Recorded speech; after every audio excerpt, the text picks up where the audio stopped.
अस्सलाम वालेकुम। क्या हाल है, कैसे हैं आप लोग? हाय हाय हाय, खुश है, मज़े में है? चलिए सर, आ जाए। थोड़ा सा अपना क्या मुश्किल लग रहा है तुमको? थोड़ा मुश्किल लग रहा है सर, तो नींद भी खराब हुई। अभी क्या, थोड़ा बहुत भाई, अब थोड़ी सी रूटीन मेरी भी ख़राब हुई थी। ईद के बाद से ना तकरीबन मैं फजर पढ़ के ही सो रहा था, लेकिन फिर मैंने कहा नहीं यार, थोड़ा ज़िंदगी में जो है ना सुकून। चलें सर, इब्तिदा करते हैं आज की क्लास की। और ईद के बाद अब चीज़ें इंशाल्लाह उम्मीद है कि नॉर्मलाइज हो रही होंगी आहिस्ते आहिस्ते। रिज़ल्ट भी करीब है आपका और अच्छा आ रहा है इंशाल्लाह। यार मैं आपको एक बात बताऊं, FAR1 का जो एक खबर आ रही है उड़ती उड़ती कि बहुत बुरा आ रहा है, वो सारी चीज़ें, लेकिन पता है वो क्यों आ रही है? मैं आपको इसके पीछे एक लॉजिक बताता हूँ वो क्यों आती है। ICAP फॉर्मली तमाम इंस्टीट्यूट्स के प्रिंसिपल्स को एक ईमेल भेजता है कि भाई आप जो है ना हमें गाइड करें, आप हमें बेसिकली बताएं जो पिछला पेपर था ना उसके ऊपर एक रिव्यू करें। सही है? तो जब हम रिव्यू करते हैं ना, मतलब प्रिंसिपल्स फिर हर सब्जेक्ट के टीचर को भेज देता है। कंपलसरी नहीं होता कि आप रिव्यू करें, मतलब चाहे तो कर दें। तो उसमें ना जब रिव्यू हुआ होगा तो कुछ हर पेपर में ना थोड़े बहुत ऐसे पॉइंट्स होते हैं जो कि टेक्निकल पॉइंट्स होते हैं, बच्चे नहीं पिक कर पाएंगे। तो FAR1 में जो है ऐसा ही था। तो लेकिन वो पॉइंट वो नहीं थे कि जिनकी बेस पे बच्चा फेल होगा। तो जो एक दो टीचर्स ने डाला है ना कि यार FAR1 का ये है, इशू है, वो जब उनको लगा कि यार ये पॉइंट 2-3 टेक्निकल पॉइंट्स हैं, इनकी बेस पे बच्चे ने पिक नहीं कर पाया होगा। तो ये उनका एक पॉइंट ऑफ व्यू है। मेरा पॉइंट है कि यार ऐसा नहीं है और इंशाल्लाह रिजल्ट अच्छा आएगा। देखें ये बात याद रखें, ICAP में अच्छा रिजल्ट होता है 30 to 40 के दरमियान %। सही है ना? और मुझे उम्मीद है कि FAR1 का इंशाल्लाह बड़े आराम से ओवरऑल रिजल्ट 40% के आसपास इंशाल्लाह होगा। सही है? हाँ, कॉस्टिंग का ज़्यादा अच्छा होगा। रीज़न भी क्या है, कॉस्टिंग पे शोर बहुत हो गया और ये ICAP की पुरानी प्रैक्टिस है कि जो पेपर बड़ा आउट ऑफ थोड़ा सा लगे कि सिलेबस है, अजीब सा है ना, उस पर ICAP चेकिंग में बहुत ज़्यादा लीनियंट हाथ रखता है। तो उन टीचर ने किस हिसाब से ये बोला कि यार कॉस्टिंग में ICAP हल्का हाथ रखेगा, तो उसके मुकाबले में FAR1 तो हो सकता है कॉस्टिंग 40+ कर जाए रिजल्ट 40% से। सही है? वो होता है ना कि यार बस निकालो आ जाएँ। बेटा बुक के लिए आप निमरा से करें इंशाल्लाह। उसमें एक बच्चा पूछ रहे आसिफ भाई आए हैं, आसिफ भाई, मुस्तफ़ा पूछ रहे आसिफ भाई आए। चलिए सर आ जाएँ। IFRS सीट पे थे हम। IFRS सीट मैंने क्या कहा था आपको? सर ये वाहिद स्टैंडर्ड है, ये वाहिद IS है IFRS 8। अफेक्टिवली हम इसका आज करने जा रहे हैं लेक्चर 2। क्विकली रिवाइज करवाऊंगा जो पिछली क्लास में हुआ। अब इंशाल्लाह जो है अगले 3 दिन हमारी क्लास होगी लगातार। सही है? अगले हफ्ते से इंशाल्लाह इसको कर दूंगा 4 दिन। सही है ना? अब आ जाते हैं सर IFRS 8 लेक्चर 2 है हमारा। मैंने कहा था सर देखिए हर स्टैंडर्ड का ऑब्जेक्टिव होता है, तो इस स्टैंडर्ड का बेटा ऑब्जेक्टिव क्या है जल्दी से बताएं। इस स्टैंडर्ड का ऑब्जेक्टिव क्या है? सर हमने कहा था, ये स्टैंडर्ड ने कहा था ऑब्जेक्टिव में कि ये कंपनी के साथ ज्यादती है, एक शेयर होल्डर के साथ ज्यादती है कि उसको यूनिलीवर बड़ी बड़ी कंपनियों में सेल्स की सिर्फ एक ही फिगर नजर आए। भाई उसको ब्रेकअप पता होना चाहिए, तो कंपनीज बताती नहीं थी। तो IFRS 8 का पर्पस ये था कि यार मैं आऊं और इनको बताऊं कि ब्रेकअप कंपनीज को बाउंड करूं। तो क्या ये हर कंपनी पे अप्लाई होगा? नहीं। किस कंपनी पे अप्लाई होगा? लिस्टेड और अबाउट टू बी लिस्ट। वो कंपनी जिसने लिस्टिंग के लिए एप्लीकेशन डाल दी हो, इसका दुनिया भर में प्रोसेस 6 महीने से 2 साल का हो सकता है। सही ना? लिस्टिंग का। तो लिस्टेड कंपनी और companies about to be list के ऊपर ये अप्लाई होगा। प्राइवेट कंपनी पे अप्लाई, पब्लिक अनलिस्टेड पे अप्लाई नहीं होगा, सिंगल मेंबर कंपनी पे अप्लाई नहीं होगा। क्लियर है सर? फिर आगे आए थे, हमने पढ़ा था कि सर IFRS 8 सबसे पहले याद रखो। अब इसको जब हम इसको 3 हिस्सों में तोड़ देंगे। स्टेप 1 होगा आइडेंटिफाई ऑपरेटिंग सेगमेंट। क्या था? Identify operating segment. इसके ऊपर हमने पिछली क्लास में बात की थी, मुझे पूरा उम्मीद है कि आप भूल चुके होंगे, तो इसलिए रिवाइज कराऊंगा। सही है। ऑपरेटिंग सेगमेंट क्या होता है? इसने कहा ऑपरेटिंग सेगमेंट भैया वो होता है, ऑपरेटिंग सेगमेंट वो होता है जिसके अंदर कितनी सलाहियतें हो? 3 बातें हो। याद है sir? Ability to earn and कमाने की और खर्च करने की सलाहियत हो। देखिए सर यहां पर एक सलाहियत का वर्ड है। सलाहियत का वर्ड क्या होता है? प्रोडक्ट बेच सकते हैं सर उसके पास कर सकते हो, करे ना करे वो एक है ना। एक बाप के 4 बच्चे, उसने कहा सब में कमाने की सलाहियत है भाई, मजदूरी भी दूसरा कर, लेकिन एक नालायक के नहीं कमाता नहीं है, लेकिन है बाप के लिए वो भी ऑपरेटिंग सेगमेंट कि भाई सलाहियत तो है ना। इसीलिए स्टार्टअप होता है, आजकल स्टार्टअप का कल्चर है। तो सर स्टार्टअप के केस में शुरू में लोग नहीं कमाते, हो सकता है कुछ 4-6 महीने कमाई नहीं, है ना। एक मॉडल होता है उनको फ्रीमियम। मेरे दोस्त ने भी एक स्टार्टअप शुरू किया, उसने क्या किया, तुम्हारे जितने भी नहीं लॉ कैसेज होते हैं उनकी एक तरह से एनसाइक्लोपीडिया बना दी। सही है, वो बना दी। उसने कहा कि अभी भाई फ्रीमियम है, जिसको जो भी केस सर्च करना है ना वो आए और मेरे वेबसाइट पे जाकर सर्च करे, सर्च हो जाएगा। मतलब तरह गूगल का वो बना दिया उसने कि ईजी हो जाएगा। सही है, वो 2 अलग बात है। मैं उसके आइडिया में शुरू से इतना इंटरेस्टेड नहीं था। मैंने कहा यार ये तो एक तरह से गूगल वगैरह का भी काम हो रहा है, सही ना, कहीं ना कहीं से लोग ढूंढ लेते थे, सर्च इंजन है। खैर अल्लाह कामयाब करे उसे। तो उस बंदे ने जो है बना दिया स्टार्टअप, लेकिन उसने कहा अभी फ्रीमियम है। मतलब एक होता है प्रीमियम मॉडल, एक होता है फ्रीमियम, फ्री में, लेकिन उसका रेवेन्यू नहीं है, लेकिन उसका स्टार्टअप है, उसके अंदर सलाहियत है। तो हमने कहा दूसरा पॉइंट क्या था? Reviewed by CEO, chief operating decision maker. अब हमने कहा था सर ये यूजुअली बीओडीज होती हैं, बोर्ड ऑफ डायरेक्टर्स। क्या वो जो सेगमेंट हो ना जिसको तुम देख रहे हो वो इतना बड़ा होना चाहिए जिसको सीओडीएम रिव्यू भी करता हो, है ना, रेगुलरली रिव्यू। अब आए सर, मैंने एग्जांपल दी थी आपको, यूनिलीवर याद है आप सबको? मैंने उसको एक बताया था यूनिलीवर का स्ट्रक्चर क्या था, याद है? होम केयर में कौन से चीजें आती थी? सर्फ एक्सल, डोमेक्स, सनलाइट, है ना। पर्सनल केयर, आपकी अपनी केयर, उसमें क्या चीजें आती थी? हाँ जी, पेंटीन कहां से आ गया इसमें?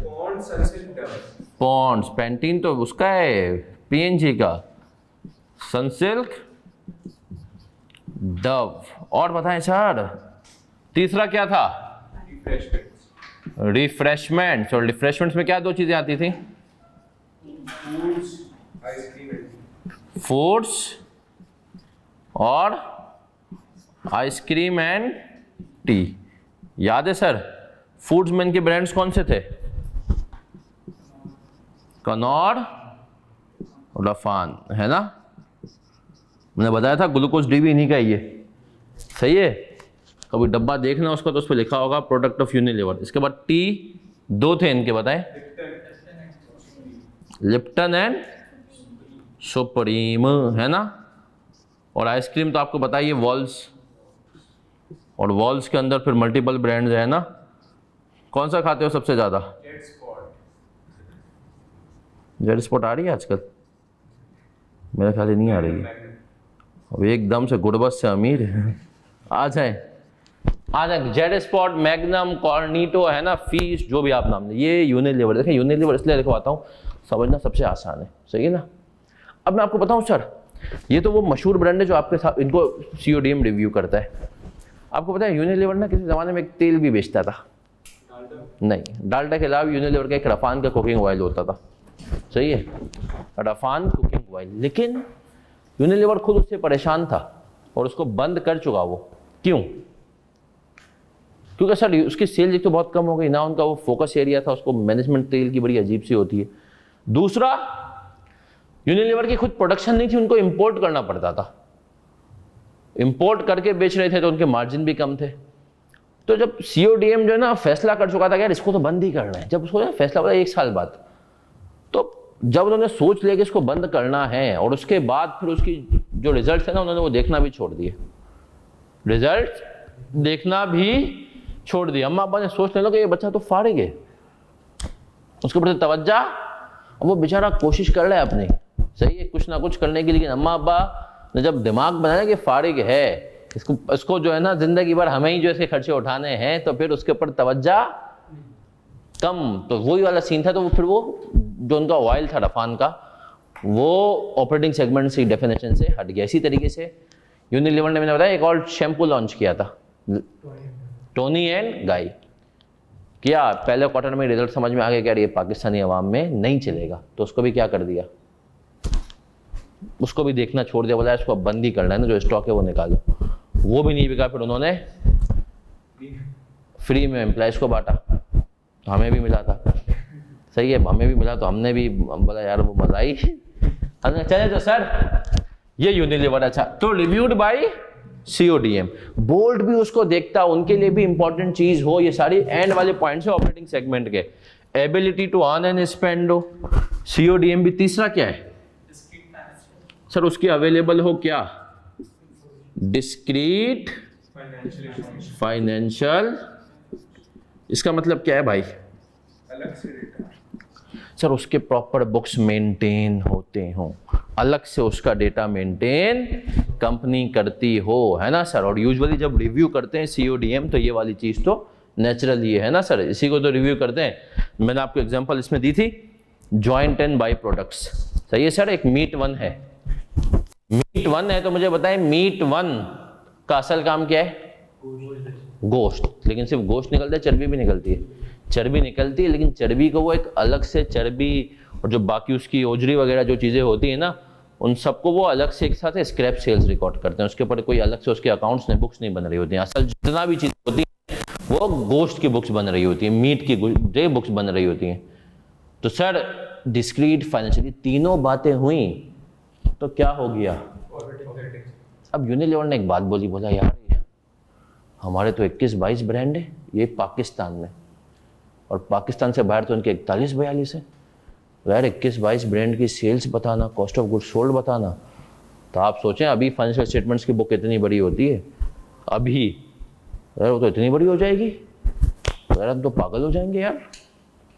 तो बोला फिर स्टैंडर्ड का रुको जरा सब्र करो। उन्होंने कहा स्टेप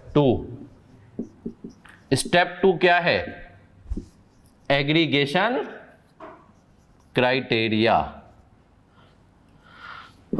एग्रीगेशन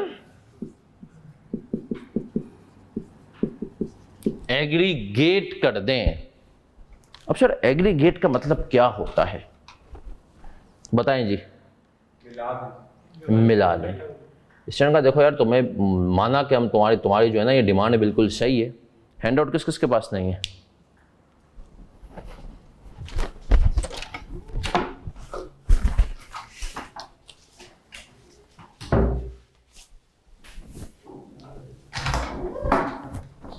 ये दो तो पड़े हुए हैं, बाकी हम शेयरिंग एंड केयरिंग से आप लोग काम चलाएं। खवातीन आप लोग जो है ना शेयरिंग एंड केयरिंग करें। चले सर एग्रीगेशन क्राइ। अब यहां पर नौजवानों, यहां पर आप लोगों की जो है ना पर्सनल कैरेक्टरिस्टिक्स बहुत अच्छे से आइडेंटिफाई होने वाली हैं, यकीन माने बहुत अच्छे से आइडेंटिफाई होंगी। एग्रीगेशन क्राइटेरिया की अगर हम बात करें तो इसमें देखें सबसे पहले पॉइंट क्या आ रहा है, nature of products and services. नजर आ रहा है समरी के अंदर एग्रीगेशन क्राइटेरिया। उसमें सबसे पहले क्या कह रहा है, 2 or more operating segments may be aggregated if the segments are similar in each of the following aspects। अगर ये सेगमेंट्स इन तमाम एस्पेक्ट्स में सेम हुए तो इनको क्या कर दोगे, the nature of the product and उनकी नेचर क्या होनी चाहिए। नेचर का मतलब क्या होता है, देखो नेचर का मतलब एग्जैक्ट सेम नहीं होता है। 2 लड़के शरीफ हैं, 2 लड़कियां शरीफ हैं, तो बोलेंगे दोनों की नेचर क्या है, सेम है ना। हालांकि वो एग्जैक्ट सेम नहीं होंगे। एक थोड़ा ज़्यादा शरीफ होगा, एक थोड़ा कम शरीफ होगा, लेकिन हम क्या कहेंगे, तो नेचर थोड़ा ब्रॉड वर्ल्ड है, समझ रहे। कभी आप लोग, तुम लोगों ने कभी ज़िंदगी में कोई ऐसी चीज़ परचेज़ की है जो कि बल्क में परचेज़ की हो, लेकिन वो वैसे, जैसे मैं एग्जांपल लेता हूँ, कुर्बानी के जो जानवर होते हैं ना, अभी सीज़न चल रहा है उनकी परचेजिंग का, तो जो परचेज़ करने लोग जाते हैं ना, तो जो बायर होता है ना एक्चुअल में, तो कहीं से लॉट खरीदता है, तो उसमें ये हिसाब नहीं होता कि बेटा ये वाला 80 का, ये वाला 90 का, वो पूरी लॉट के ऊपर बोलता है पर पीस इतना। अब उसमें कोई जानवर होता है 3 मन का, कोई होता है 2.5 का, कोई 3.5 का, बट वो क्या खरीदता है, लॉट। इसी तरीके से लैपटॉप्स हमारे मुल्क में, आपको पता ना, माशाल्लाह वो मुल्क है, हमारे मुल्क में लैपटॉप असेंबल भी नहीं होते। गाड़ियाँ तो फिर असेंबल हो जाती हैं ना, आप मैं ये जितने भी लैपटॉप है ना, ये सब बाहर से हैं, बाहर का जो कच्चा माल है ना, वो यहाँ पर यूज़ होता है। सही है सर। तो अब सर ये जो लैपटॉप की भी लॉट का सौदा होता है ना, मेरा एक दोस्त से काम करता है क्रोम बुक में, तो सर जब इसका भी वो सौदा करता है ना, तो सर वो सौदा भी वो कहता है कि यार ये नहीं होता है कि हम बोलें कि यार पर पीस इतना है, बोलते हैं बेटा 3000 पीस हैं, बाहर से आ रहे होते हैं, पर पीस तुझे पड़ेगा 6000 रुपये का। बोलते हैं उस 6000 के अंदर 4500 वाला भी पीस होता है जो मुझे 4.5 में मैं बेच पाऊंगा, और ऐसा पीस भी होता है जो मैं 14000 में बेचूंगा। सही है, जो कुछ 3000 में भी बेचने पड़ते हैं, तो बोल रहे हैं, बट उन सबकी नेचर क्या है, सेम है। हाँ, लेकिन बिजनेसमैन वो कहता है कि भाई मुझे पता है ना कि यार मुझे ओवरऑल प्रॉफिट बिठाना है, तो nature of the products and services same हो। फिर दूसरा क्या कह रहा है, नेचर ऑफ प्रोडक्शन प्रोसेस भी उनका क्या होना चाहिए, उसकी नेचर सेम हो। फिर आगे आते हैं, द टाइप और क्लास ऑफ, अभी ये सिर्फ इसका तुमसे कुछ एग्जांपल पूछूंगा, तुम बताओ कि इन दोनों इनको एग्रीगेट कर सकते हैं। द टाइप और class of customer for their products and services. Customers भी क्या होने चाहिए, मतलब इंसान है तो इंसान ही यूज करें, भालू यूज नहीं कर लो। सही है। The method use to distribute their products, और बिकते भी एक तरीके से हों, इम्तियाज में ही बिक रहे हैं, इधर उधर ही बिक रहे हैं। फिर क्या कह रहा है, द नेचर ऑफ, उनके ऊपर जो कवानीन अप्लाई हो ना, वो भी क्या हो, सेम हो। अब आओ यूनिलीवर के, सर हमने कहा यूनिलीवर के 3 अलग अलग हैं, Pond's, cream, Sunsilk, shampoo, Dove. क्या यूनिलीवर इन सबको एग्रीगेट कर सकते हैं, सोच लो भाई, क्या यूनिलीवर इन सबको एग्रीगेट कर सकता है? जब तक जल्दी बताओ ऑनलाइन वालों, मैं निमरा को भी जब तक फोन कर दूं, कर सकता है नहीं कर सकता? कितने लोग कह रहे हैं कर सकता है, हाथ उठाएंगे। कितने लोग कह रहे हैं नहीं कर सकता?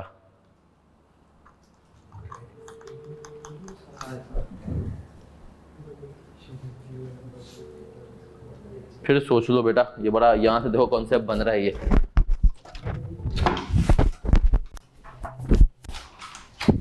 यार अपना यासिर, यार निमरा को बोल के हैंड आउट कॉपी करवाने IFRS 8 के। हाँ जल्दी बोलो, फोन तो नहीं उठा रही, सीट पे नहीं, ऊपर जाके बोल दे बेटा। हाँ जी, कितने लोग कह रहे हैं कि सर हो सकते हैं, एग्रीगेट कर दें? ऑनलाइन वालों तुम बताओ पहले, कर दे सर, कर दें एग्रीगेट, मिला दें एक साथ, इनको एक बना दें। हाथ उठाएं फिर से। सर ये वो लोग हैं जिनको साबुन दो या शैम्पू दो, ये पूरा नहा के निकलेंगे। सही है, इनको फर्क नहीं पड़ता कि साबुन मिले या नहाएंगे पूरा। सही है, आए सर, और सही जवाब है सर कर सकते हैं, सर कर सकते हैं, ये बिल्कुल सही जवाब है कि आप, अब आपको साबुन शैम्पू से पूरा नहीं नहाना, लड़के फिर नहा लेंगे। सही है, लड़कियां यूं तो कह रही हैं कि एग्रीगेट, लेकिन कभी भी इनके लिए सब चीज़ें अलग अलग होती है। सही है ना, लेकिन लड़के बोलते हैं सही है भाई, जो खास तौर पे लड़कों से आप पूछें जो बेचारे हॉस्टल में रहते हैं ना, वो ये करते हैं। बेटा मुझे सब पानी पिला दे मेरे, निमरा को बोल दे, वो सर कह रहे हैं हैंड आउट, है ना सर। जो लड़के हॉस्टल में रहते हैं आप उनसे पूछें, वो बोलते हैं हाँ सर सही है, कोई मसला ही नहीं है, है ना सर। हाँ, अब तो सब आना शुरू हो गया। आ जाए तो सर, अब आ जाए sir nature of product and services. पहला पॉइंट इस पे अप्लाई करते हैं सर, नेचर सेम है। नेचर कैसे? तीनों इंसान की खूबसूरती के लिए यूज होते हैं, है ना, पर्सनल केयर के लिए यूज होते हैं। दूसरा, nature of the production. Sir ये कैसे सेम है? देखो भाई, साबुन और शैम्पू केमिकल्स को मिक्स करके एक में जमा दिया, एक में छोड़ दिया ऐसे ही लिक्विड में। दूसरा, क्रीम में भी सर, तो मतलब केमिकल्स को मिक्स करके हम काम कर रहे हैं ना, समझे आप? केमिकल्स को सर नेचर कैसे सेम अलग होती प्रोडक्शन प्रोसेस की? जब हमने कहा कि यार निमरा को हैंडआउट को भी बेटा बोल देना, तो हमने कहा कि सर एक में केमिकल्स मिक्स हो रहे होते हैं और एक जो होता है ना कि आपकी गाड़ियां बनती हैं उसके अंदर कोई केमिकल मिक्स नहीं हो रहा, उसमें से स्टील की शीट को एक शेप दिया जा रहा है, सही है, डिफरेंट तरह के पार्ट्स को स्क्रू के थ्रू मिला रहे हैं, वो अलग है। तीसरे पे आते हैं, पॉइंट क्या है? क्या मतलब है इसका? सभी इंसान यूज करते हैं, सही है, सभी इंसान यूज करते हैं। चौथा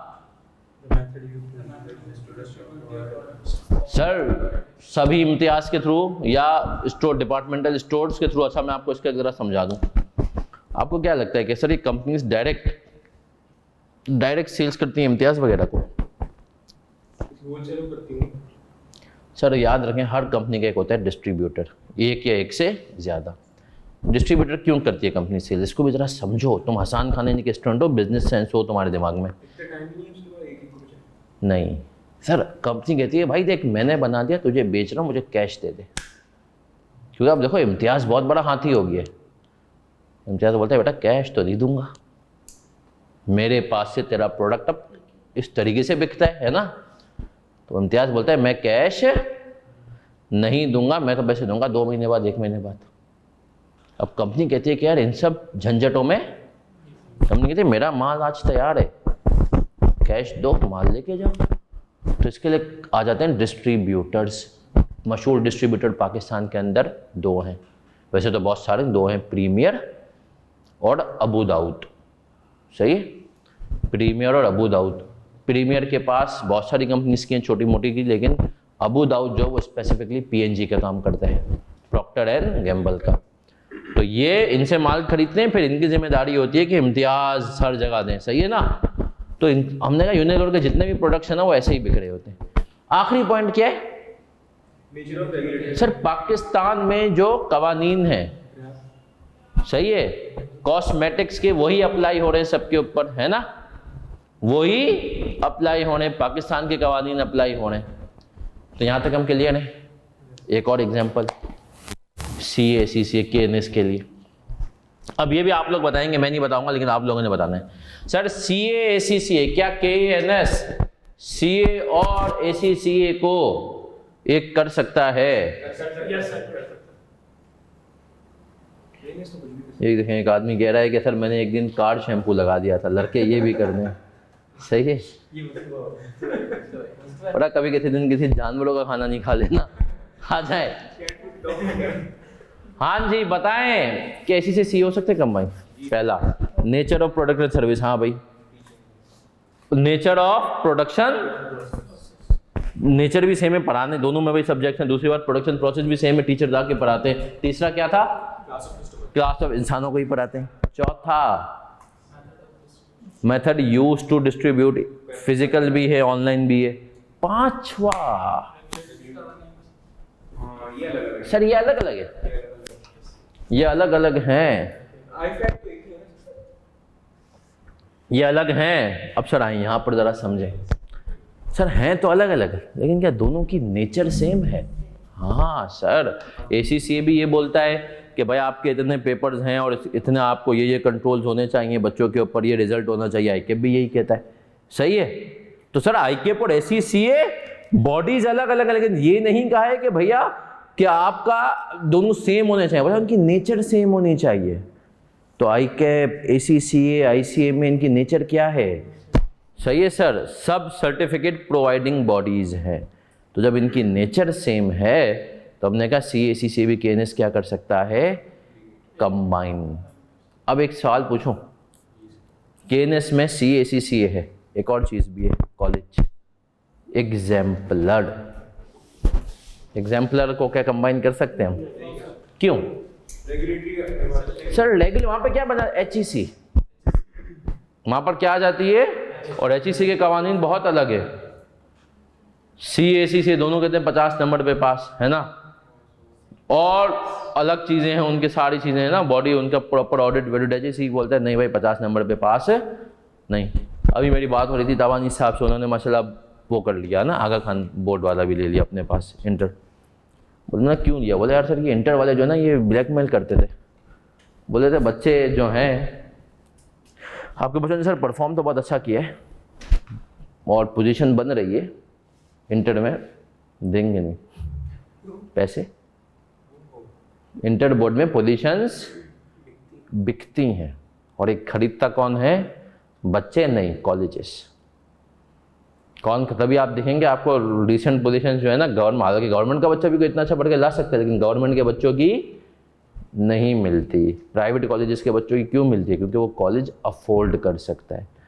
सही है, 10-10, 15 लाख, 20 लाख, फर्स्ट 25 लाख रुपए में पोजीशन क्या होती है? बिकती है। ठीक है सर, तो हमने कहा तो सर इसीलिए वो माहौल अलग है। तो सब कंडीशंस शुरू से लेकर एंड तक, सही है सर? सारी कंडीशंस क्या होनी चाहिए? मीट होनी चाहिए। क्या मैं यहां तक क्लियर हूं? और अगर एक भी कंडीशन मीट, अब सर याद रखें इस पॉइंट को लिखें, मोस्ट इंपॉर्टेंट। क्या लिखेंगे? क्योंकि ये एग्जामिनर ने अब तक एज सच टेस्ट नहीं किया कि भैया तुझसे एग्रीगेट करवाऊं। फिर आगे आएंगे। यहां तक हम क्लियर हैं? पक्की बात है। मैं से फिर हैंडआउट का पूछ लूं। यासिर हैंडआउट का बोल दिया?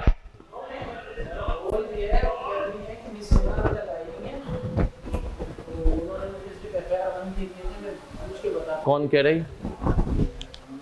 नवीन को बोलो मैं हैंडआउट एक दे रहा हूँ, उसको बोलो भाई सर कह रहे हैं इसकी अभी ऊपर कॉपी करवानी। सर कह रहे हैं ऐसी करवा दें 6 कॉपीज।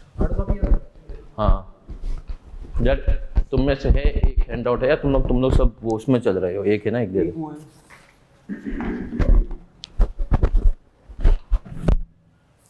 चलें सर अब आगे बढ़ते। पहला काम हमने स्टेप 1 क्या किया? दूसरा काम।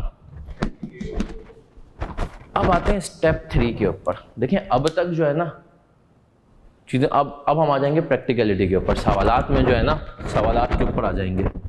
स्टेप 3, इसको स्टैंडर्ड ने नाम दिया है reportable segment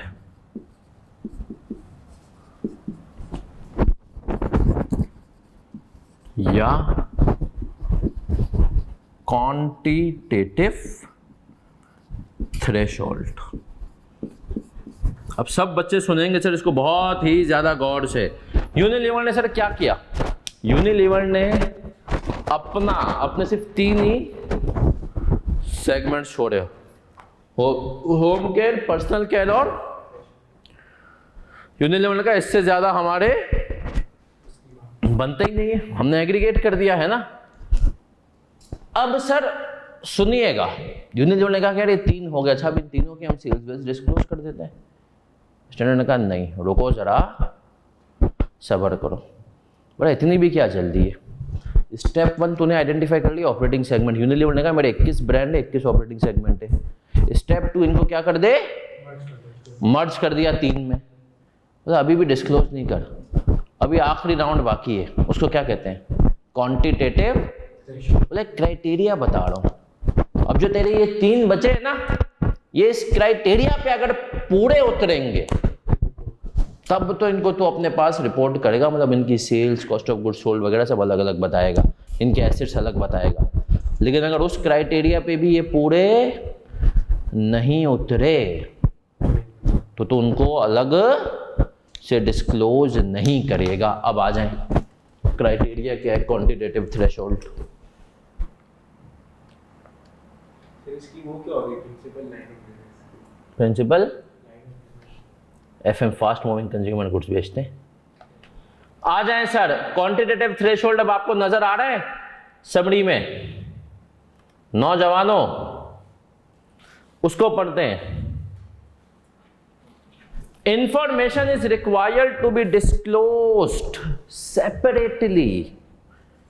separately about an operating segment that meets any of the following quantitative threshold। इनमें से एक भी अगर उसने मीट कर लिया तो उसको क्या करना है?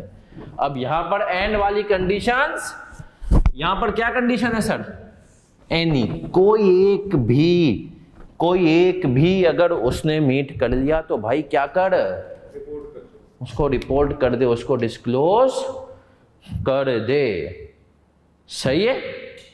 अब आते हैं, हम आ रहे हैं इसको, मैं इसका भी क्वांटिटेटिव थ्रेशोल्ड।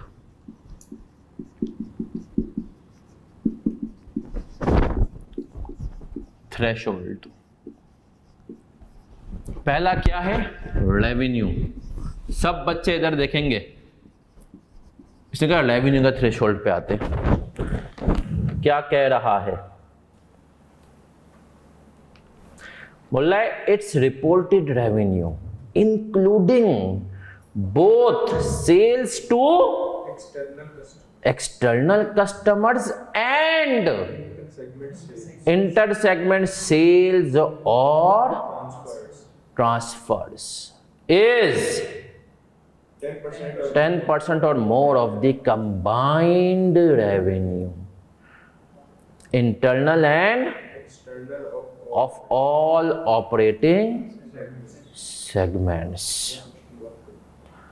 आ जाए सर, उसमें जो इसका रेवेन्यू है ना वो 10% या उससे ज्यादा होना चाहिए ऑफ ऑल सेगमेंट्स।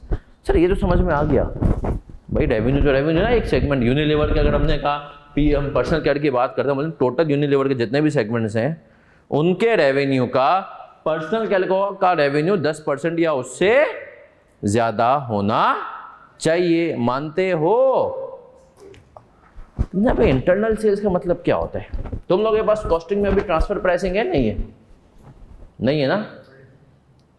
कॉस्टिंग में ट्रांसफर प्राइसिंग है? सर वो है ना प्रोसेस 1 से प्रोसेस 2 में भेजना। भेजना अलग है और बेचना अलग है। सही है, लेकिन ये होता है। अब जरा इसको जरा समझना कैसे होता है, इसके पीछे भी तुम्हें आज थोड़ी सी बेस बताते हैं। सर सोचें एक कंपनी के 4 प्रोसेसेस हैं और इन प्रोसेस के 4 डिपार्टमेंट हैं प्रोडक्शन के, ए बी सी और डी। सही है। डिपार्टमेंट ए एक चीज बनाता है 10 रुपए की। सही है। सब इधर देखना, कितने की चीज बनाता है? और वो चीज 10 रुपए की बना करके डिपार्टमेंट बी को दे देता है। डिपार्टमेंट बी उस 10 रुपए की चीज के ऊपर मजीद 10 रुपए लगाता है। टोटल चीज कितने की होगी? 10 + 10, और वो 20 रुपए की चीज क्यों नहीं है भाई?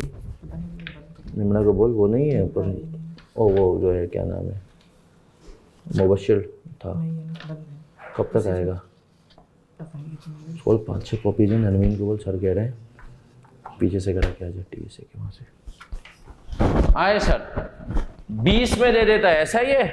डिपार्टमेंट सी उसके ऊपर मजीद 10 रुपए लगाता है 30 में, और ये इसके पास 30 की चीज़ आती है, इसके ऊपर 10 लगाता है, कितने की हो गई? 40, और ये आगे सेल्स कर देता है इसको 80 रुपए में। कितने में बिकती है? अब डिपार्टमेंट डी कह रहा है कि यार प्रॉफिट तो मैं कमा रहा हूँ, प्रॉफिट तो सर एक 200 रन का टारगेट मिला, ओपनर्स ने भी खेला, आगे भी खेला, लेकिन एक फिनिशर आया, मैच तो मैंने जिताया है ना भाई। फिनिशर ने आगे क्या बोला? मैच तो। अब सर इससे पता है क्या होता है? ए बी सी जो है ना डी वाले के अलग भरम होते हैं। अच्छा भाई मैं चला रहा हूँ कंपनी, जैसे आप कंपनी में जाएंगे ना, किसी भी कंपनी में सेल्स एंड मार्केटिंग वाले ना अकाउंट्स को इनको कुछ नहीं समझते, बोलते हैं भाई धंधा तो हम लाते हैं। बात तो देखो सच है, बोलते हैं भाई अगर हम धंधा नहीं लाए, हम बेचे नहीं, तो तुम अकाउंटिंग क्या करोगे? तुम एचआर किसके लिए लोग रखोगे? तुम आईटी क्या रखोगे? बोलते हैं बेचते तो हम हैं, लेकिन इनको भी भाई इनकी बोलते हैं यार भाई तू कैसे बेच रहा है? फिनिशर को कह रहे हैं कि भाई तू कह रहे तूने मैच जीता है तो तुझे मैच इस पोजीशन तक ला करके। तो सर यहाँ पर एक कॉन्सेप्ट आता है, कॉस्टिंग में आप लोग पढ़ेंगे, अभी नहीं इंशाल्लाह, अब आप लोग पढ़ेंगे मेरे ख्याल में BFD में, MFA में भी नहीं है, ट्रांसफर प्राइसिंग। एक डिपार्टमेंट दूसरे डिपार्टमेंट को एक चीज बेच रहा है लेकिन उसमें अपना प्रॉफिट भी। देखिए सर, अब कॉस्ट हमने लिख लिया था, कॉस्ट, फिर हमने लिखा इंटरनल कॉस्ट। अब देखा जाए ना तो इस डिपार्टमेंट ए की ये 10 रुपये इंटरनल कॉस्ट थी, इसके पास कुछ कॉस्ट नहीं थी, इसने 10 की यहाँ पर भेजी, सही है। और इसको हम कहते हैं एक्सटर्नल कॉस्ट, बाहर से कितनी है, दूसरे डिपार्टमेंट से कितनी है, सही है ना। तो अब फिर समझते हैं, डिपार्टमेंट ए ने 10 रुपये की चीज़ बनाई, इसको कितने में दे दी, 10 में। इसके बाद 10 की चीज़ की कॉस्ट आई थी, इसने अपनी और कॉस्ट कितनी लगाई, 20। तो टोटल 20 रुपये की चीज़ इसके पास आई और वो 20 रुपये की चीज़ इसने इसको दे दी 20 में।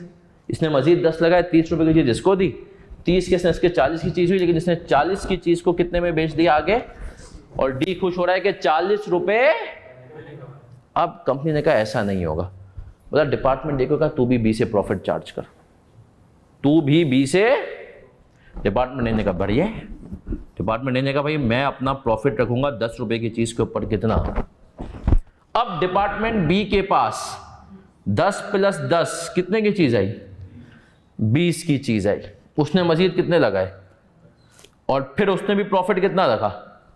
तो सर इसके पास जो चीज़ 20 की थी, अब इसके पास प्रॉफिट के साथ इसकी वो चीज़ कितने की बन गई। अब इसने आगे सी को वो चीज़ कितने में दी, सी ने भी कितने लगाए, 10 + 50, प्रॉफिट कितना लगाया। तो अब टोटल चीज़ कितने की हो गई, इसके पास कितने की आई, डी के पास 60, इसने कितने लगाए 10, 70, इसने अपना प्रॉफिट कितना रखा 10, और वो चीज़ आगे 80 की बेच दी। पहले पूरा प्रॉफिट डी कह रहा था मैंने कमाया, अब ए कह रहा है मैंने 10 कमाया है, बी कह रहा है सी और डी। तो सर इसको हम कहते हैं ट्रांसफर प्राइसिंग, कि अब एक डिपार्टमेंट दूसरे डिपार्टमेंट को अपना प्रॉफिट रख करके बेच रहा है। इसके फायदे क्या होते हैं कि सर इंटरनल परफॉर्मेंस मॉनिटर हो सकती है, कौन सा डिपार्टमेंट कितना कमा रहा है। यहां पर तो सबने सेम कमाया है ना सर, अल्टीमेट प्रॉफिट सेम होगा, लेकिन पहले वो एक डिपार्टमेंट के खाते में जा रहा था, अब सबके खाते में जाएगा। यहां तक मैं क्लियर हूं, पहली चीज।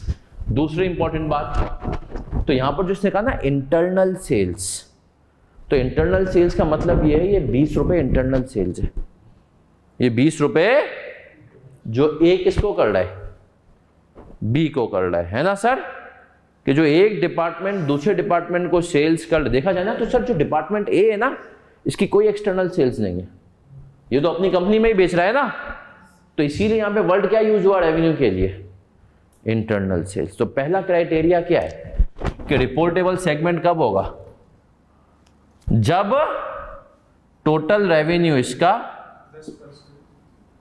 10% और ग्रेटर देन इक्वल टू 10% होगा ऑफ ऑल सेगमेंट्स। सही है सर। अब सब बच्चे मेरी बात सुनेंगे एक बात का, सर 9.98 हुआ तो हम 10 समझ लेंगे यहाँ पे, नहीं, याद रखिएगा यहाँ पर राउंड ऑफ का फंक्शन ऑपरेट, मतलब 10% मतलब पूरा, अगर कोई 9.98 है तो उसने ये क्राइटेरिया मीट नहीं किया। ये कुछ कॉपी करना है तो कॉपी करो, फिर हम बढ़ेंगे आगे। ठीक है सर, याद रखें वो वाहिद स्टैंडर्ड है ये जो कि कोई एंट्री नहीं बनाएगा, ये बताएगा भाई डिस्क्लोज कैसे करना है। एग्री पहला स्टेप था आइडेंटिफाई करो, दूसरा क्या था 5 चीजों में अगर सेम हो तो क्या कर दो। अच्छा आप एक चीज़, एक आखिरी चीज़ बोर्ड पे देख लो, 1 मिनट देख लो एक चीज़।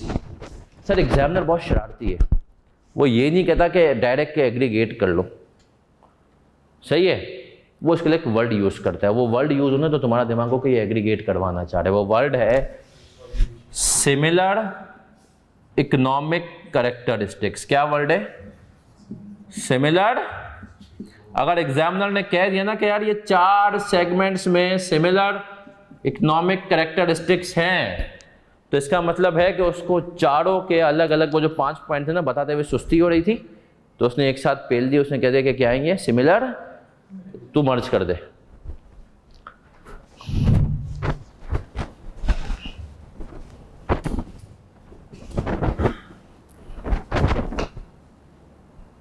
जी बेटा इस्माइल सब है।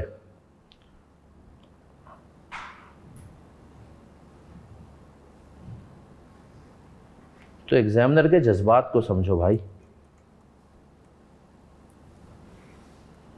तुम लोग समझते ही नहीं हो।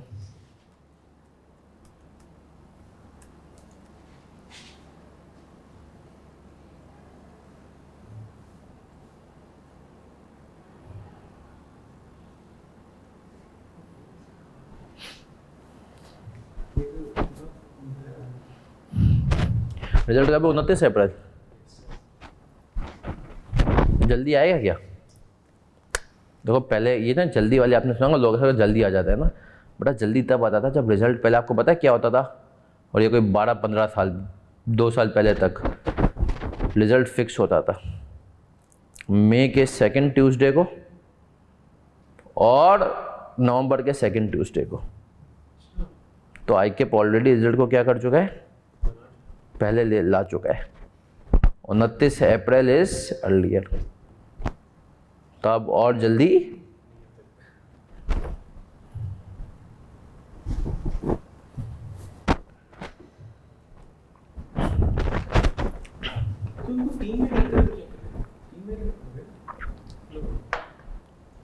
हमारा आपकी एक कॉपी 2 टीचर चेक करते, 2 लोग चेक करते, एक सवाल करते। पहले ही होता था, आपको मुझे नहीं बता, लेकिन जब पहले होता था ना, तो क्योंकि आईकेप ये कहता था कि यार, और फिर दोनों में से एक और इनके ऊपर एक रिव्यूअर होता है, तो जिसका उसको लगता है कि चेकिंग ज़्यादा रेलिवेंट है वो बच्चे के मार्क्स आते हैं।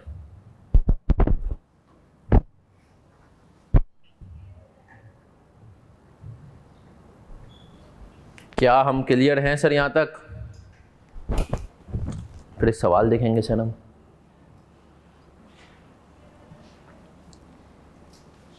कितने लोगों को माशाल्लाह यकीन है कि बस पिछले सारे पेपर्स पास हैं? खातिन को क्यों नहीं है यार? इंशाल्लाह होंगे। नहीं वो होता है, हमें यकीन होता है, लेकिन जैसे जैसे रिजल्ट करीब आता है ना तो यकीन थोड़ा थोड़ा कम होता जाता है कि यार नहीं इंशाल्लाह हो जाएंगे। बस ये बात है। मुस्तफा कह रहा था जो होगा हक में बेहतर होगा, और मैं आपको सच सच इंशाल्लाह। देखो दोस्तों, कभी कभी जो है ना, मैं आपको सच बताऊं, मैं अक्सर लोगों को कहता हूं, मैं अक्सर आपको बताऊं कि भाई लोग जो है ना अपने आप को बहुत ज़्यादा कुछ अंडर एस्टिमेट करते हैं कैफ में, और कुछ बहुत ज़्यादा ओवर एस्टिमेट कर रहे होते हैं। सही है, मतलब मैं आपको सच बताऊं, कुछ टीचर्स को भी लगता है कि यार ये बच्चा तो नहीं निकलेगा, और वो बच्चा निकल जाता है। कुछ के बारे में पता होता है कि यार ये निकलेगा, और वो रुक जाता है। एक मेरा एक हमारा स्टूडेंट था, सर तला को ना उससे उम्मीद थी। सर तला ना असल में फ़ौरन से ना उकसाई हो जाते हैं, यार ये मेरिट लाएगा। मैं सर रुके, मैं सर मैं आपको एक बात बताऊं, ये मेरिट वाला बच्चा जो है ना, ये पता नहीं होता, ये अचानक से निकलता है। सही है, बोला सर ये मेरिट लाएगा। मैंने कहा अच्छा, मैंने कहा सर सही है। अच्छा वो बच्चा वाकई में इतना तेज था, वो बच्चा भाई, वो रेशोज के एपीविक वाले हम सवाल तुमको याद होगा, वो जो इसमें था बताओ इम्पैक्ट क्या है, वो आता लेट था, फुल पीछे बैठता था, और वो 5-10 मिनट में सवाल करके बैठ गया। बाकी लोग देख रहे, अरे भाई सर तलाब तो कॉस्ट्यूम में भी सर ये काजी बोल रहा है यार सर उसमें भी ये बाकी लड़के कर रहे हैं। एक तो वो आया है ना आधे कॉन्सेप्ट निकलने के बाद, वो आया, उसने तो उधर क्लास में देखा, अच्छा ये समझा कुछ हुई, तो टीचर को घूम रहे थे अकेले, बोला कि सर ये थोड़ा सा बता दें। 10 मिनट में सवाल खत्म। बाकी बच्चे कर लें, वो 10 मिनट में कैलकुलेटर बोल रहा सर ये आंसर है ना। वो ऐसा तेज बच्चा, उसका पता है क्या हुआ, कंपनी लॉ रुका यार, बड़ा मतलब जो है ना। तो पता है क्यों रुका उसका कंपनी लॉ? Over confident. और ये मसला आता है ए लेवल्स के बच्चों के साथ, उनको लगता है लॉ क्या है, लिख लेंगे कर लेंगे, नहीं पढ़ते एंड तक, और एंड में आपको ए लेवल्स का बच्चा सबसे ज़्यादा फील होता है वो मिलेगा कंपनी लॉ, बिजनेस लॉ में और ऑडिट में। इन 3 में इसकी जो है ना हालत टाइट होती है, बोलते हैं यार थ्योरी है ना करेंगे एंड में, नहीं हो पाती इससे। सही है, तो ए लेवल्स का बच्चा प्रैक्टिकल में जो है ना करता है तो याद रखें, और इंटर वाले बच्चे का वो थ्योरी निकाल लेता है, बोलता है भाई यही तो मैं करते आया हूँ बचपन से, इसकी तो प्रैक्टिस है, मेरा ग्राउंड है। वो किस में स्ट्रगल करता है? प्रैक्टिकल में। क्योंकि देखो हम इंटर वालों को तो साफ सी बात है, मेरा तो ये हो जाता न्यूमेरिकल करने, फिजिक्स का आया समझ में नहीं आया तो रट्टा मार लिया, एग्जामिनर ने क्या करना है, ये फिगर ऊपर नीचे मतलब ये फिगर चेंज करनी है, यही डाल देंगे। तो हम बोलते हैं यार ये तो सही है। तो सर याद रखें, तो ये अभी से गाइड, जो इंटर वाले बच्चे हैं मेरी तरह के, वो प्रैक्टिकल पे उनका फोकस हो, उनके लिए थ्योरी इंशाल्लाह मसला, लेकिन जो ए लेवल्स वाले उनका फोकस थ्योरी पे हो, उनको थ्योरी बोलती है बेटा आ जाओ, आ जाए। चले सर, दूसरा कह रहा है सर मैं भी ए लेवल से और आसिफ भाई को मुझसे बहुत उम्मीद है, आ जाए सर। यहां तक हम क्लियर हैं। अब एक सवाल करते हैं, और सवाल देखें सर, सवाल सिर्फ करना नहीं, अब आप बड़े हो गए, अब हमें सवाल को कैसे लेकर चलना है ना, वो भी इंपॉर्टेंट है। सब हैंड आउट पे आ जाएं, पेज नंबर 5।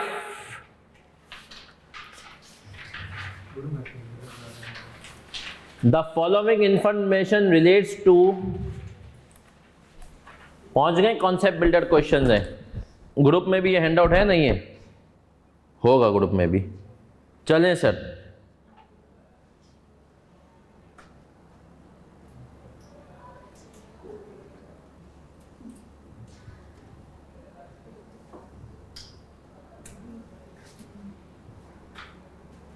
क्या कह रहा है? The following information relates to Hasan Khanania company with 5 divisions of operations: wood, furniture, veneer, waste, other और total।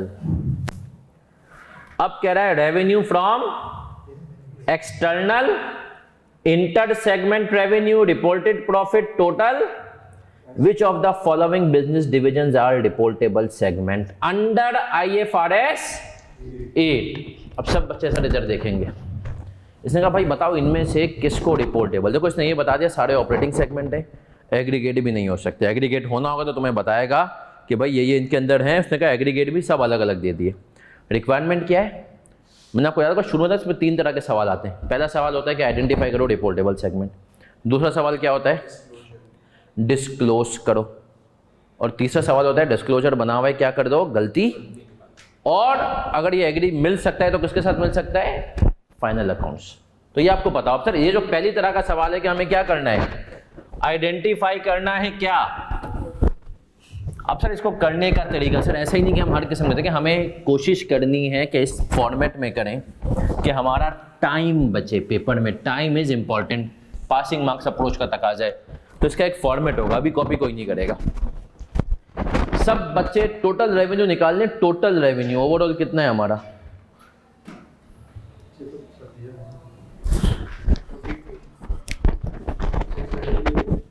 698। सब बच्चे इधर देखेंगे। इसका हम आंसर शुरू पेपर में ऐसे करेंगे, आंसर डाला हमने और सबसे पहले आपने हेडिंग डाल दी क्वांटिटेटिव थ्रेशोल्ड, और फिर उसमें आपने सबसे पहला लाइन लिखी किसकी? रेवेन्यू। देखिए इसमें 3 लाइन आएंगी, revenue, assets, profit and loss. सही है सर? ये 3 लाइनें आएंगी, revenue, assets, profit and loss. अब आप बताएं रेवेन्यू कितना है सर इसका? टोटल 698 है, तो 698 का 10% कितना होगा? तो आपने रेवेन्यू का थ्रेशोल्ड कितना डाल दिया? अब आपने कहा हर वो सेगमेंट रिपोर्टेबल हो जाएगा जिसका रेवेन्यू 69.8 या उससे ज्यादा होगा। ऐसा ही है। अब सब बच्चे इधर देखेंगे बोर्ड पे। अब हमारे पास सर यहां पर कितने सेगमेंट हैं? नाम लिखेंगे, इसके नीचे ही आपको लिखना है, मेरे पास जगह कम है तो मैं। आपने कहा सेगमेंट का नाम क्या है? बताते जाएं। Wood, furniture, veneer, waste, others, ऐसा ही है। वुड, फर्नीचर, वनीर, वेस्ट और अदर्स, पहली हेडिंग सेगमेंट के नाम से। दूसरी में आप लिखेंगे reportable on the basis of, बताएं जी, वुड क्या रेवेन्यू की बेस पे रिपोर्टेबल बन रहा है? सर टोटल सेल्स अगर हम बात करें तो हमने कहा 69.8 है, और वुड की अगर हम टोटल सेल्स देखें तो कितनी है? 258। फर्नीचर की भी 258 है। तो हमने कहा सर वुड जो है ना वो रिपोर्टेबल बन रहा है किसकी बेसिस पे? रेवेन्यू की बेस पर तो बन रहा है, रेवेन्यू की बेस पर वुड बन रहा है, ठीक है। फर्नीचर बन रहा है? यस सर, फर्नीचर भी रेवेन्यू की बेस पर बन रहा है। सर वनीर बन रहा है क्या? वनीर की, मेरा बच्चा वनीर की अगर आप टोटल सेल्स देखें तो कितनी है? 62। वेस्ट की देखें तो 60, अदर की 60। तो इसका मतलब ये तीनों सब बचे थे। पहली अटेम्प्ट हुई, 5 बच्चों ने पेपर दिया, पास कितने हो गए? 2। ये दोनों तो रिपोर्टेबल, तो क्या इन तीनों को छोड़ दे? नहीं, सेकंड अटेम्प्ट। उसमें भी नहीं हुए तो थर्ड अटेम्प्ट। पहली अटेम्प्ट के हिसाब से कौन 2 पास हो रहे हैं? वुड और फर्नीचर। कॉपी करो। हमने कहा ये 2 तो रिपोर्टेबल हो गए। तो पेपर में आंसर आप ऐसे शुरू करेंगे, quantitative threshold, revenue, assets, profit and loss, फिर इसके बाद लिखते जाएंगे कौन कौन सा रिपोर्टेबल है और किस बेसिस पर है।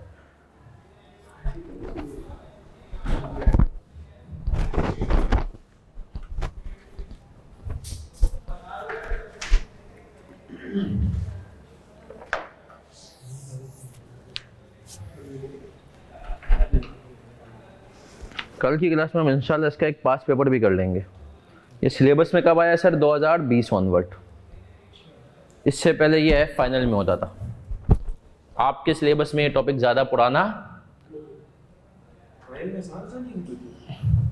इन आके पूछता ही नहीं था, तो उसने कहा पूछ वहाँ नहीं सक रहे तो यहाँ पे डाल दो।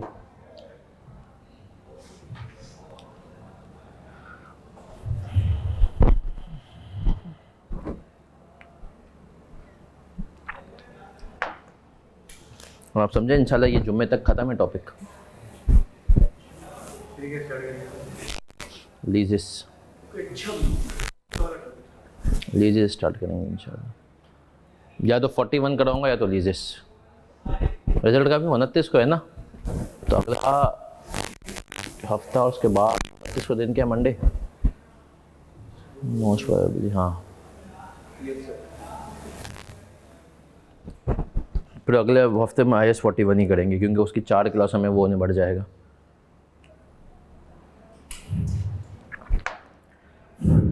रिजल्ट के बाद इसमें कंसोलिडेशन में जानबूझ के एंड में कर दूँगी बेटा। कंसोलिडेशन में बहुत सारी चीज़ें आती हैं। कंसोलिडेशन में इन्वेस्टमेंट प्रॉपर्टी रिटर्न्स, इसमें सारे हर टॉपिक में जो FR 1 पढ़ेगा ना वो मैं साथ साथ कराता जाऊँगा।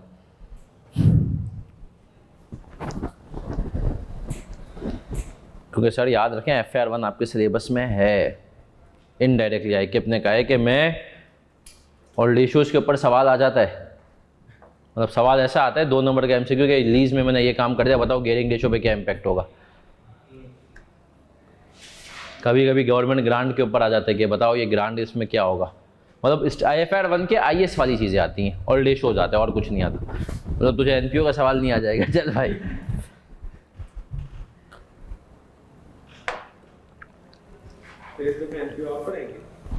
यार नहीं, काजी जो है ना, मैंने तो काजी को बोला कि FR में तो 1-2 टॉपिक और पढ़ा ले। अब काजी कह रहा है कि नहीं सर ना, मैं कुछ कम करूँगा ना ज़्यादा। मैं काजी को बोला कि सर आप 2 टॉपिक और पढ़ाए। उस काजी ने मुझे अभी तक आपको पता है FR 1 की क्लास ही नहीं दी। उन्होंने कहा सर अभी तो मेरे दम में आया हूँ।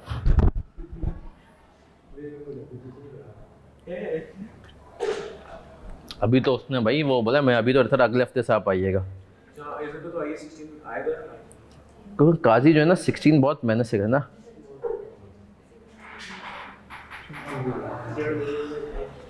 पूरा काजी की जो है ना मोहब्बत है IAS 16 में, आपको बता दूं। काजी IAS 16 को नहीं छोड़ सकता है। मैं आपको उससे कोई भी टॉपिक जो है ना जिद करके ले सकता हूँ, 16 नहीं। काजी कहते हैं 16 में मैंने सर इतना खून पसीना दे दिया है ना। कहीं हो गया ये। किसी ज़माने में रिफ्रेशर होता था, उसमें मैं पढ़ाता था, जब मैं और सर तला पढ़ाते थे FIR 1।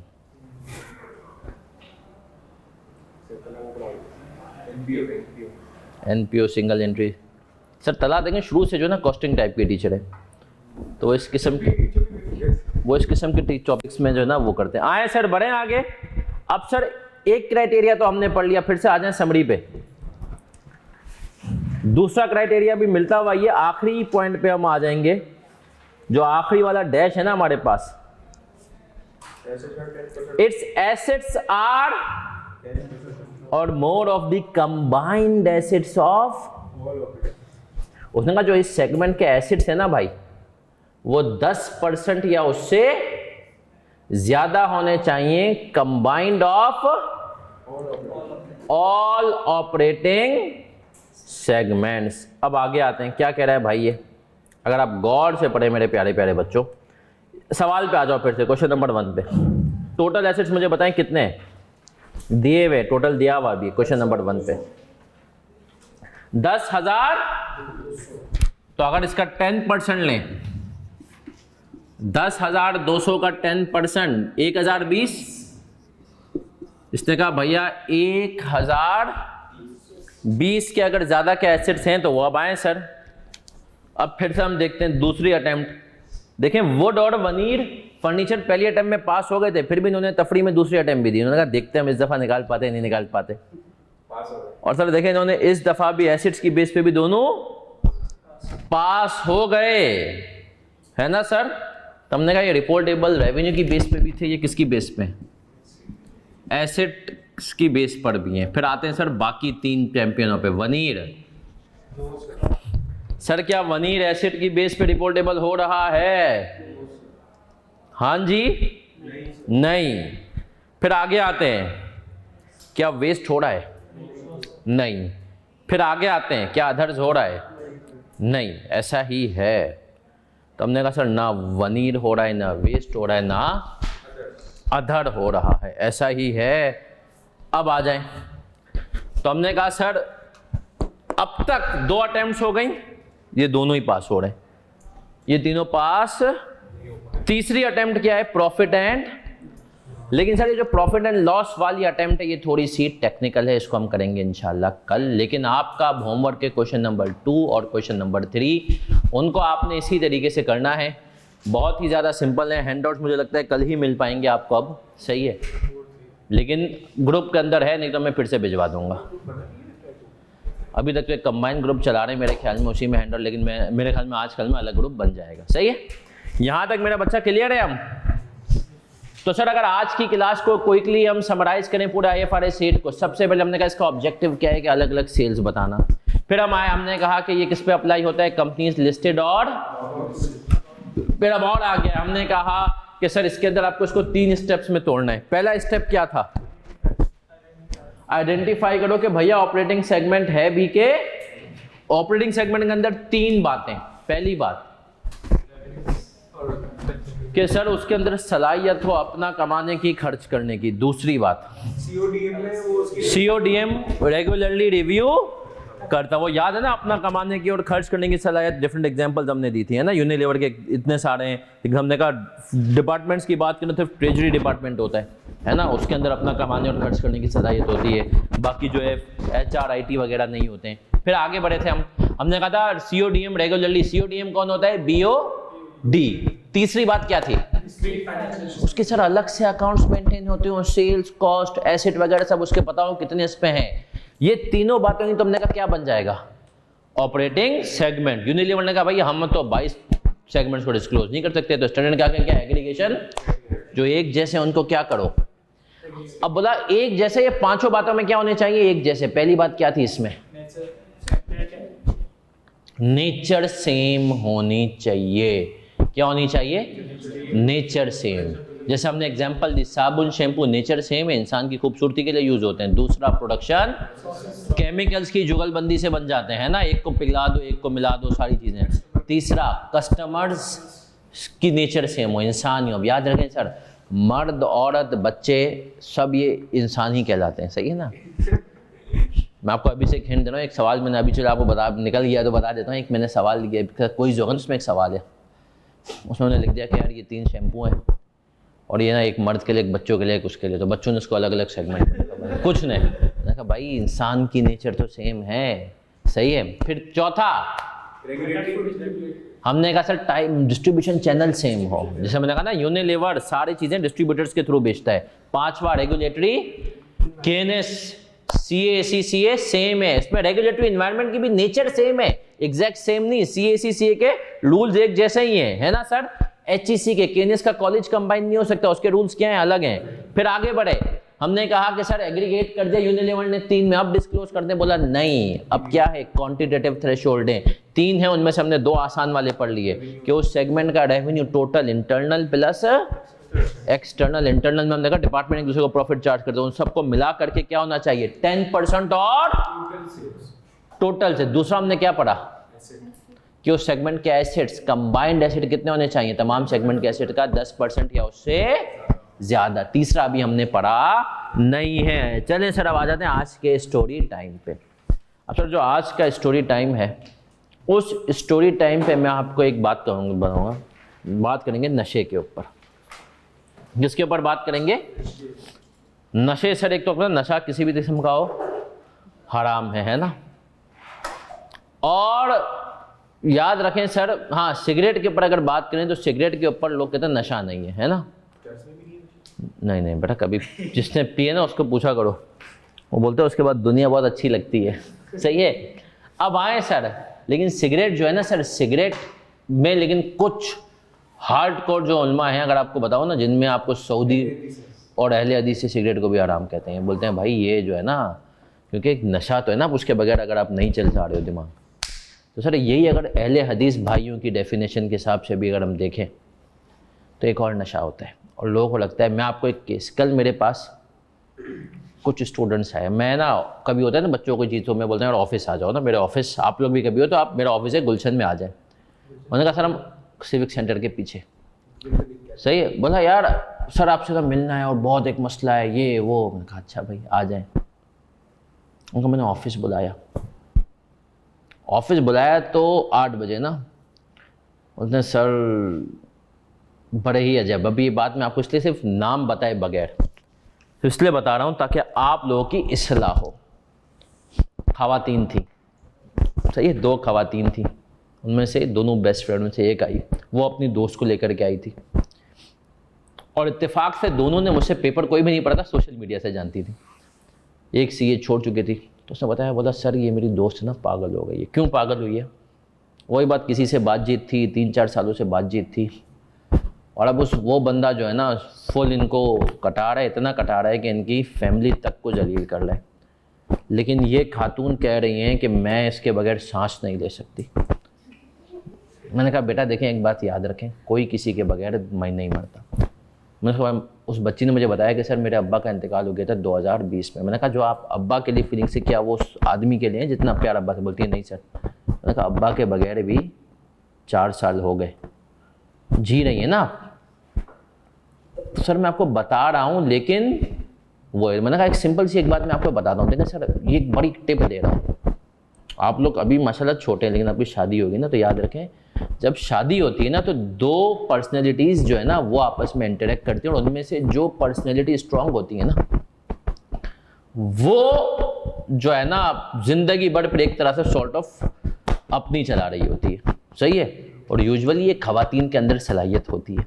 लेकिन सर आप याद रखें, जो मर्द होते हैं ना, जो कि जिनकी पर्सनैलिटीज स्ट्रांग होती हैं, तो फिर वो भी, तो मैंने कहा देखें पॉइंट इज दैट कि आपने बेटा उस बंदे के सामने अपनी पर्सनैलिटी इतनी वीक कर दी, क्योंकि जब आप मुझे कह रही हैं, अपनी दोस्त को कह रही हैं कि मैं उसके बगैर सांस नहीं ले सकती, तो उसको तो पता है कि यार ये तो मेरे बगैर सांस नहीं ले सकती। मैंने कहा उसको पता है कि यार अब मैं कुछ भी, अच्छा फिर मैं आपको एक बड़ी थोड़ी सी बात है अजीब से करने, ख़वातीन ऐसी, जब इतना प्यार होता है ना, पागलपंथी की एक हद हो जाती है ना, तो लड़के को ये भी कह देती हैं अच्छा तुम्हारे घर वाले तुम्हारी कहीं और शादी करा रहे हैं, ठीक है उससे भी करो लेकिन दूसरे मुझसे कर लेना।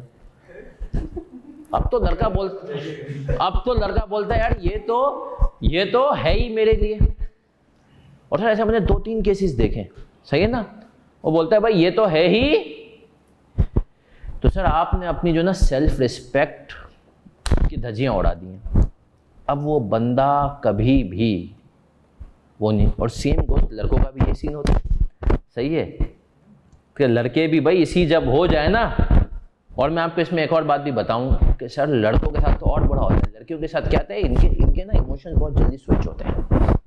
उस टाइम पे इनको इतना गम होगा, सब कुछ होगा, लेकिन एकदम से आप देखेंगे ये सेट भी हो जाएंगी, कोई और ज़िंदगी में आएगा, शादी हो गई सब कुछ, फिर उसके लिए लंबे लंबे पैराग्राफ। तो मेरे जितने भी दोस्त जिनके ऐसे केसेस ख़राब हुए थे ना, और शादी के बाद ख़वातीन ने डाले, बैचमेट ही थे कि यार अपने शौहर के लिए लंबे लंबे पैराग्राफ, तो मैं उनको स्क्रीनशॉट लेके भेजता था, देख कहा तू बोलता था कि सही है काय तू सही है।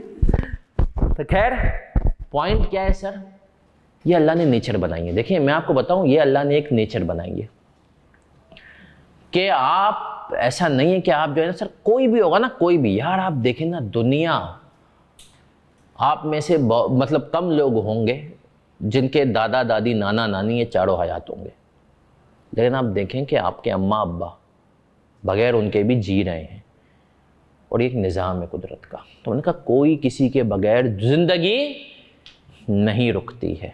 तो मैंने कहा अगर आपने बेटा इसमें आपने, उस बच्ची ने अपना कैरियर पूरा ख़राब कर दिया, उससे पढ़ाई नहीं हो रही, ये नहीं हो रही, सही है ना, वो सारी चीज़ें, तो मैं आपको कभी भी किसी भी इंसान को ना इतनी एडिक्शन ना बनाए, सही है, इतनी एडिक्शन ना बनाए, और ख़ास तौर पे हलाल रिश्ते के बगैर तो बिल्कुल तसव्वुर नहीं। तो सर आप अपना कैरियर, और एक बात मैं आपको बता दूं सर, देखें इस वक्त मैंने उस बच्ची को समझाया, मैंने कहा देखें आपके अब्बू है नहीं, आपका छोटा भाई है, छोटी बहन है, अम्मी है, मैंने कहा उनको आपसे उम्मीद है कि आप सीए करेंगी, कुछ इंशाल्लाह करेंगे, और आप अगर इन चक्रों में पढ़ के बेटा आपने कैरियर तबाह कर लेंगी, तो मैंने कहा देखें अभी भी लेट नहीं हुआ है, मैंने कहा थोड़ा सीरियस होकर करें तो इंशाल्लाह, लेकिन तो आप दो ना उनके साथ ज़्यादती कर रही हैं।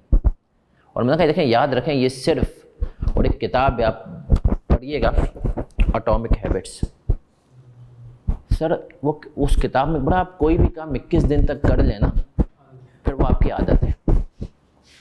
आपसे फजर में नहीं उठा जा रहा, आप 21 दिन फजर की पाबंदी करें, 21 दिन फजर की पाबंदी करें खुद उठने की, 22वें दिन अभी खुद आँख खुलेगी, सही है। आप कोई भी काम, तो मैंने कहा शुरू में चीज़ें टफ लगती, तो आपको भी सर ये देखिए बार बार कहता हूँ, इस उम्र में बेटा अपनी केयर करो। ये मैं आपको बता दूँ ये गोल्डन पीरियड है। मैं 33 का हो गया हूँ, सही है, मैं सर मुनीर शफ़ी एक ही एज ब्रैकेट के हैं, सर तलहा और सर काजी भी, हमारे काजी थोड़ा सा आगे, तलहा लेकिन थे। सर आप पूछें, मैं हमसे अगर कोई पूछता है ना, तो मैं कहता हूँ कि यार ये जो 20s से लेकर 30s की ज़िंदगी होती है ना, हमने इसमें कहीं ना कहीं टाइम वेस्ट किया, सही है। अगर ये टाइम वेस्ट नहीं होता तो शायद हम सब भी माशाल्लाह और भी बहुत सारी चीज़ें कर चुके होते, सही है ना। आपका ये गोल्डन पीरियड है, इसको वेस्ट ना करें इन चीज़ों में, देखें सब चीज़ें टाइम पे फॉल करेंगी, सही है ना। लेकिन अभी आपका मेन पर्पज़ हो कि यार मेरा फोकस हो, और किसी भी इंसान को इस किस्म के मैं जो है ना हुकूक ना दूं कि यार वो मेरी ज़िंदगी पे इतना इम्पैक्ट करते। तो ये चीज़ मैं जो है ना, मैंने आजकल ये केसेस आ रहे हैं कि सर कैरियर लोगों ने तबाह कर लिए इन चक्रों में, सही है। तो अपने इस चीज़ों में ख्याल रखें, पढ़ाई लिखाई पे फोकस करें, अम्मा अब्बा को प्राउड बनाएं। मैं आपको सच बता रहा हूँ सर, अल्टीमेटली ये चीज़ें खुद ब खुद फॉल करती हैं। बार बार तो मैं बताया ना, मैंने कहता है कि क्वालिफिकेशन के करीब तो पहुँचो, 1-2 पेपर तो चाहे तुम लड़का हो चाहे तुम लड़की हो, जो तुम देखोगे ना तुम्हारी डिमांड में इजाफा होगा। तो बोलेंगे यार ये सीए, ये कुछ भी हो, हमारे मुल्क में साल के 15,000 इंजीनियर्स निकलते हैं और सीए अब तक 13,000 हुए हैं, सही है, सही है। सीए कितने हुए अब तक? तो सर आपको बता दूं सीए की एक अलग उसके सामने बहुत वर्थ है, जो खुद इस फील्ड से था, जो इस फील्ड में हो तो बोलता है क्या है, क्या कर लिया तुमने। लेकिन तो सर इस चीज़ को माइंड बनाए। और आपको मैं बता दूं ये बात, आखिरी बात, तुम्हारे माँ बाप अभी तुमसे नहीं कहते होंगे सर, मैं ना, मुझे अम्मा अब्बा से भी अक्सर वो होती है, तो माँ बाप को सबसे बड़ी टेंशन ये है कि यार ये टाइम पे पास आउट कर दे। जो लड़कों के माँ बाप हैं उनको एक ही टेंशन है कि यार ये टाइम पे पास आउट हो जाए, और ख़ास तौर पे बाप। देखो इंसान की देखा जाए ना तो मौत तो कभी भी आ सकती है, लेकिन एक लाइफ एक्सपेक्टेंसी है 65-70 साल। अब बाप की एक यार ज़िंदगी में यही होती है कि यार, और 60 के बाद ना अफेक्टिवली बुज़ुर्ग समझते हैं कि हम उसमें, तो बाप का दिमाग यही होता है कि यार मेरे 60-62 तक ना ये सीए कर ले, इसका सीए हो जाए, ये फैमिली को सपोर्ट करने लगे। लड़कों के माँ बाप को ये होता है कि यार मेरी ज़िंदगी में मैं जाऊँ भी ना, ये देखिए उनका प्यार है अपनी फैमिली के लिए, तो यार पीछे सपोर्ट के लिए हो। और लड़कियों के माँ बाप को दो टेंशन, एक तो ये सीए कर ले, दूसरा इसकी हमारे सामने शादी हो जाए।